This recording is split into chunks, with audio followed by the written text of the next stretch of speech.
जब बेटी घर में शिकायत लेके आती है ना कि मेरे खामद ने मुझे ये कहा है, तो जो समझदार बाप और भाई होता है ना, वो बेटी को डांटता है और साथ कहता है अच्छा उन भी पूछांगे, दामाद को नहीं पूछता।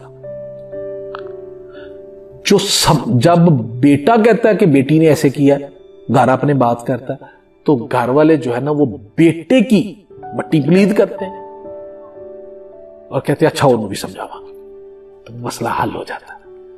तो अगर हम ये कहें कि बेटी आके बताया कि जी मुझे उसने डांटा है और हम 4 बंदे इकट्ठे हो गए, जिस तरह आजकल तो लोग माशाल्लाह पिस्तौलें लेके चले जाते हैं, तो फिर कहां मामला ठीक होने? फिर बिठा के इनको समझाएगा कौन? वो भाई वी आर ह्यूमन बीइंग, हमने लड़ना है, हम अजल से लड़ रहे हैं, ठीक है ना, हमने लड़ना है, हमारे डिसएग्रीमेंट होने हैं, डिसएग्रीमेंट में बर्दाश्त होनी है। तो हम सिर्फ ये करते हैं कि हम अच्छे स्पीकर से जो है ना हजारों में रजिस्ट्रेशन करवा के, तो उससे हम सीखने की कोशिश करते हैं कि कॉन्फ्लिक्ट मैनेजमेंट कैसे करनी है, स्ट्रेस मैनेजमेंट कैसे करनी है, कॉन्फ्लिक्ट में कैसे हमने उसको बर्दाश्त करना है, रवादारी टॉलरेंस कैसे सीखनी है। नबी से नहीं सीखते सल्लल्लाहु अलैहि वसल्लम से, इस्लाम से नहीं सीखते, कुरान से नहीं सीखते, गोरे से सीख लेते हैं पैसे देके, वहां से मुफ्त में मिल रहा है इल्म वो नहीं सीखते। तो जब हम वो मुफ्त वाले इल्म की तरफ चले जाएंगे तो वहां हर चीज का सोल्यूशन कि मर्द की एक्सटेंट क्या है, औरत की एक्सटेंट क्या है, मर्द ने क्या करना है, उसकी ड्यूटीज क्या है, औरत की ड्यूटीज क्या है। हम अपने अपने स्फीयर में अपना अपना काम करते रहे, कभी भी मसाइल नहीं आते। अगर मसाइल आए तो अल्लाह ताला की जात उसको हल भी निकाल देती है, अल्लाह की जात सब्र और बर्दाश्त भी दे देती है। There is no ideal situation.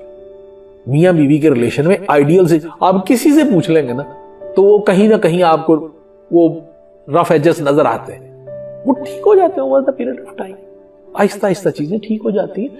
तो ये it's not only females, it's not only mail, ये खामोश समझौता है, दोनों ने मिलकर करना है। उसमें एक लाइन मैंने लिखी थी, मोहब्बत करके शादी कर लें या शादी करके मोहब्बत कर लें, दोनों का हासिल एक ही है।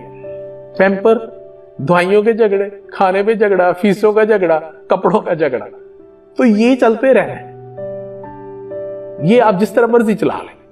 हाँ, उस झगड़े के बाद ये है कि उसको ऐसे ही रखेंगे, जैसे कपड़े में डस्ट लग जाती है तो आप उसको झाड़ के ऐसे ना, किसी दौर चौथा जी पेंडो सी लोगों ने परने से मोटे ते रखे होते, जो तो उठी दसी अज करके उन्होंने झाड़ी दसी फिर मोटे ते रखी दसी टुट पई दसी। तो ये ऐसे ही है, टोपी झाड़ अप्रोच है।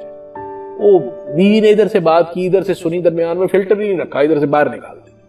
जिस तरह हम फौज में बड़ा मशहूर होता था, टोपी झाड़ अप्रोच ये होती थी कि जब भी सीओ की मीटिंग होनी ना, तो बाहर आके उन्होंने किया ना कि जी बस टोपी झाड़ देती है, टोपी करके इस तरह चाटी, जो उन्होंने किया सी खत्म हो गया, जितनी बेइज्जती हुई थी खत्म हो गई। तो इसी तरह ये होता है कि बीवी का काम ये है कि जितनी बेइज्जती हुई है, टोपी झाड़ अप्रोच है, खत्म हो गई है। बंदे का काम भी है, जितनी लड़ाई हुई है, टोपी झाड़ अप्रोच है, खत्म हो गई है।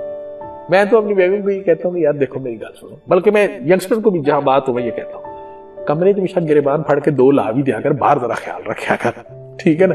तो वो जब मैं इस तरह का लेक्चर देता हूं तो वो मेरा सुन के ना तो कहती सब झूठ, कार मेरे नाल सारा कुछ मेरे नाल लड़ाइयां करते पूरे दिन, बाहर तो कहते नहीं मैं तो बहुत ख्याल रखता हूँ, बहुत इज्जत है, सारा झूठ है, गलत सबक देते हैं आप लोगों को। तो मकसद सिर्फ ये है कि हमें हमारे अंदर बर्दाश्त होनी चाहिए, टॉलरेंस होनी चाहिए। वी शुड लर्न कि हमने किसी की बात सुन के उसको अब्सॉर्ब कैसे करना। जिस तरह मैंने पहले कहा कि सगे भाई आपस में लड़ पड़ते हैं और वहां तो फैमिली डिफरेंट है, सोच डिफरेंट है, तालीम डिफरेंट है, बहुत डिफरेंस है। तो उसको कत्थे आते हुए, करीब होते होते टाइम लगता है, और फिर आफ्टर सम टाइम जो है ना वो फिर इतना अच्छा एक आपका मिक्सचर बन जाता है कि उसके बाद आपको लड़ाइयों में भी मजा आना शुरू हो जाता है। वो जो हम कहते हैं ना कि वो बोलती रहती मैं सुनता रहना, फर्क ही कोई नहीं पड़ता। तो वो जब आप बोल रहे होते हैं वो भी सुनती रहती है, उसको भी फर्क कोई नहीं पड़ता, क्योंकि उन्हें पता होता है इसकी आदत है शोर शार करके चुप कर जाएगा। तो इट टेक्स सम टाइम।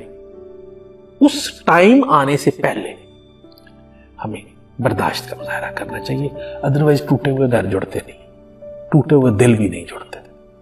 और इसी तरह जो टूटे हुए बच्चे हैं ना वो भी पूरी जिंदगी नहीं जुड़ते और पूरी जिंदगी मिलते नहीं है, दुख में रहते हैं। उस दुख से बचने की कोशिश करें, मोहब्बतें बांटने की कोशिश करें, बर्दाश्त करने की कोशिश करें। अल्लाह ताला आप लोगों को अपने हिफ्ज़-ओ-मान में रखे।